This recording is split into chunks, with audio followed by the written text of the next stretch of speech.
He was monumental, grand in nature.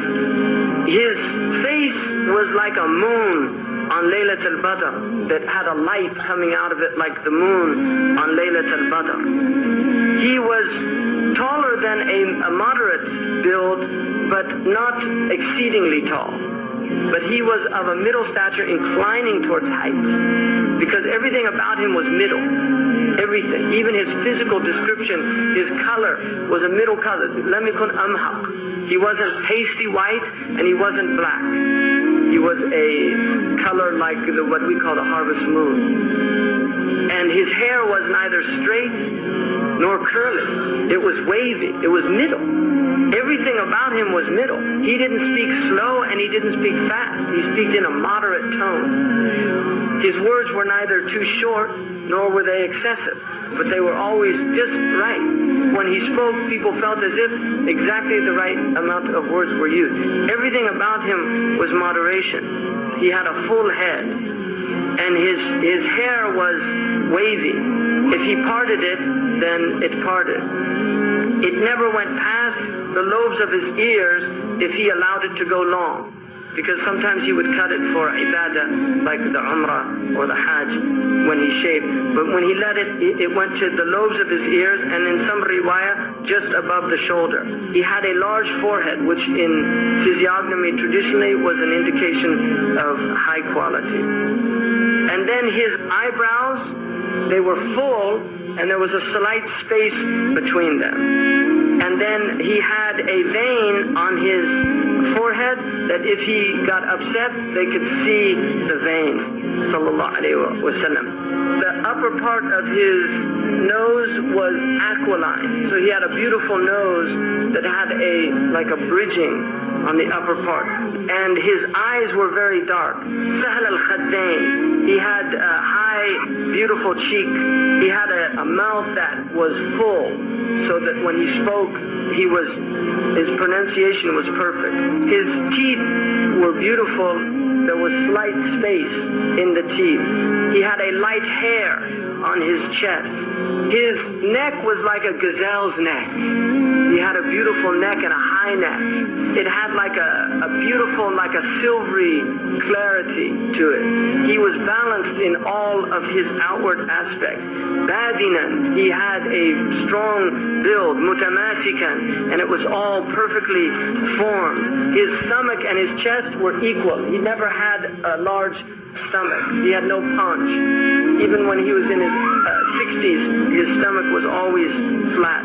Sallallahu alayhi wa sallam. Allahumma salli alayhi. He was full-chested, and ba'id ma bayn al-mankibayn, his shoulders were broad, and he had a large bone. Also his trachea, where it met there was space. And then he had a light hair also on his stomach. Sallallahu alayhi wa sallam. Ariyat Tajjain, he had no hair over his breast. He had hair on his arms and some on his shoulders and the upper part of his chest. And he had large, full hands and full palms, and his feet were arched, and he was sinewy and strong. Limbs were strong, and he had full calves, but his feet were so smooth that water would pour off. Sallallahu alayhi wa sallam. And then when he walked softly, quick-paced, as if he was walking on an incline. When he looked to somebody, he didn't just turn like this, he moved his entire body, sallallahu alayhi wa sallam, to give full attention to that person. He looked more at the ground than he did up. His glance was generally down because of the power of his glance. And then most of his looking was mulahadha. When he looked at people, he didn't maintain his stare. He would look and then move away. So as he looked at people, he never fixed his focus on people because of the effect that would have on the people. He was always grief-stricken. What that means is that if you looked at him, like if you saw him in the mosque, sallallahu alayhi wa sallam, if you saw him in the mosque and you looked at him, you would think that he was grief-stricken because the istighraq, his presence with his Lord was so intense that his face would have a sense of being completely absorbed in thought. He smiled. He always looked at people and smiled and made them feel joyful. He never made people feel depressed. He laughed at things that they laughed at. And Aisha said, كان مزاحا في البيت. He was always joking with us in the house.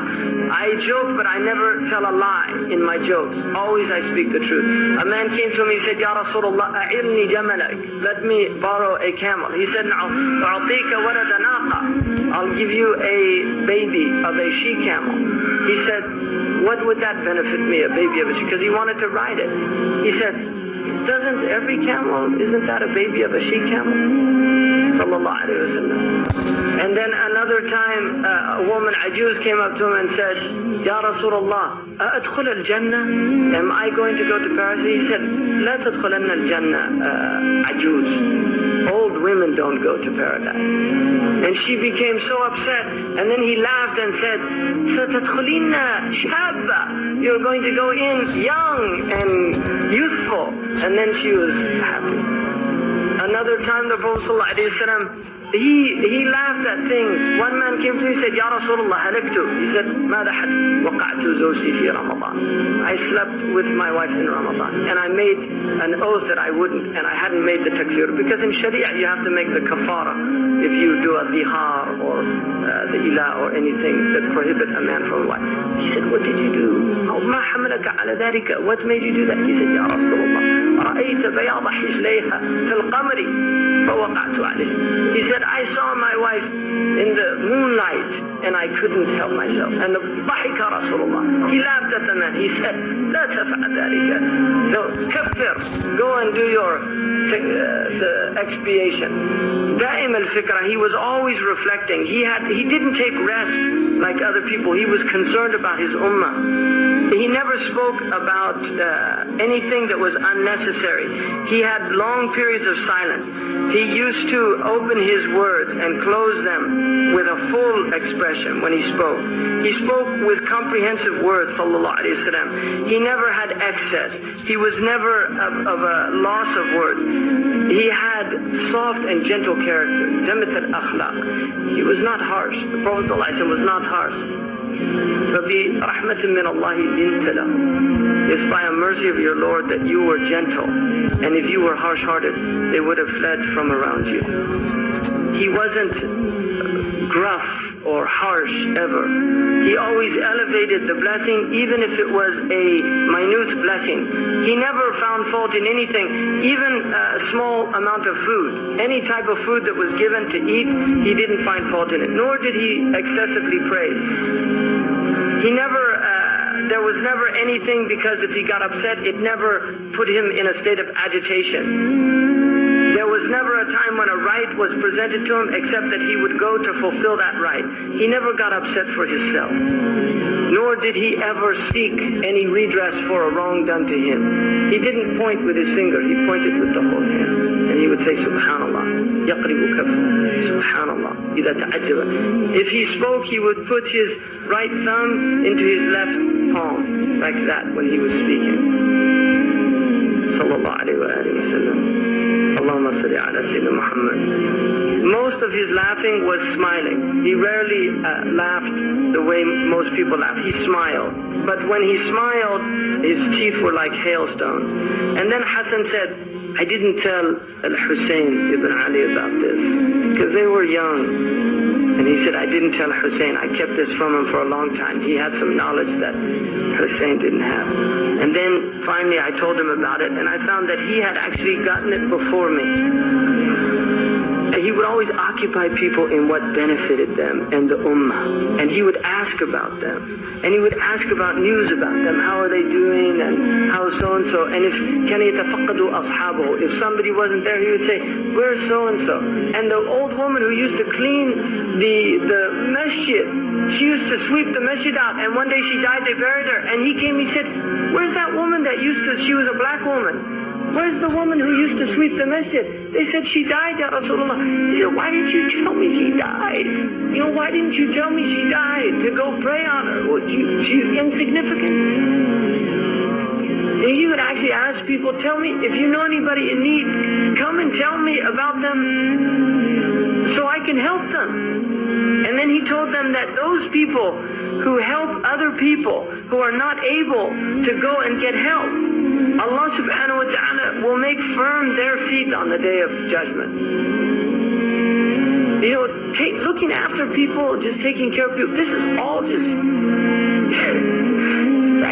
he's just teaching people how to be human beings. I mean, this is all it is. You know, we're just learning it's like human beings don't know how to be human. You know, this is the whole point. This is all just to teach you just to be.